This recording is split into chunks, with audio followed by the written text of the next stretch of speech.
Nick Hegarty, a very warm welcome to Phil Mill. You've been training with us for about 10 days now. Are you relieved to have signed at last? Yeah, it's been a good 10 days really. I've enjoyed meeting the lads, getting used to how they play and getting to know a bit about each one of them, and now it's done. I'm just looking forward to getting some game time. So how's your season been so far? Take me through it. It's a bit of a weird situation in the last year. Obviously I left St Mirren and had a few screws pulled out of my ankle, which was something that has turned out to be an absolute lifesaver really. Just pretty much got back fit, joined somebody local to me and just started playing games. Got 10-11 games in the space of a month and I'm just fit and ready to go now. And how's the ankle now? Beautiful. No, it's really good.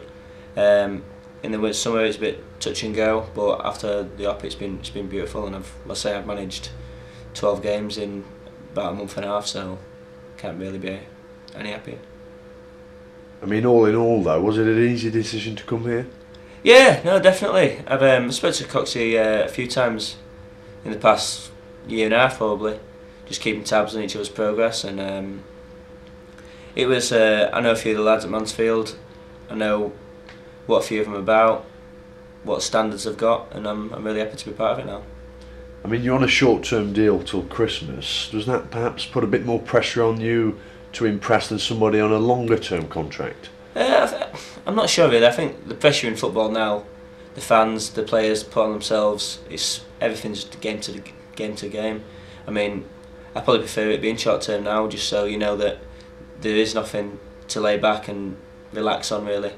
So like I say, I'll be going out each game with a smile on my face, trying to impress, and the minimum requirement I'll do is putting 100% into every performance.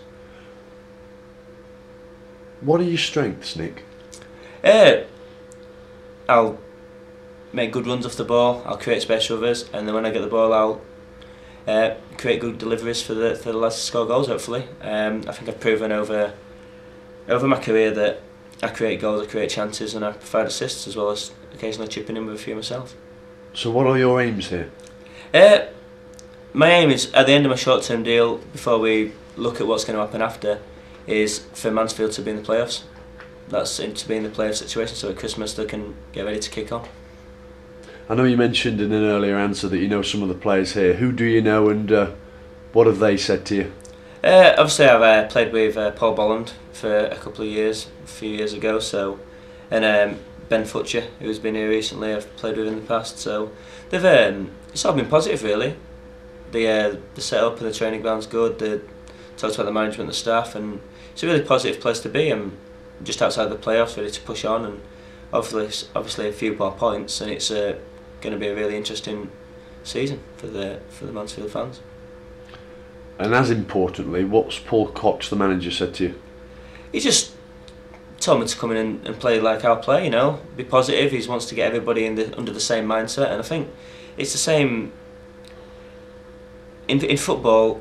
As long as everybody knows what they're doing, as long as you're on the same page, regardless of if you want to play passing football, whether you want to play it direct, as long as everybody knows what the manager's wanting to do and everybody's in line with that, you're going to have a successful team. And I think that's something that Coxie tries to instill into the lads. You know, so as long as everybody knows what they want to do, they're going to back each other up to the hilt, and then that provides results. And he's briefly shown it here, just 3 points outside the playoffs, and he's shown it in his past at Eastwood. So I think that's something that he's going to try and even further knock into the lads, and it can only prove dividends in the end.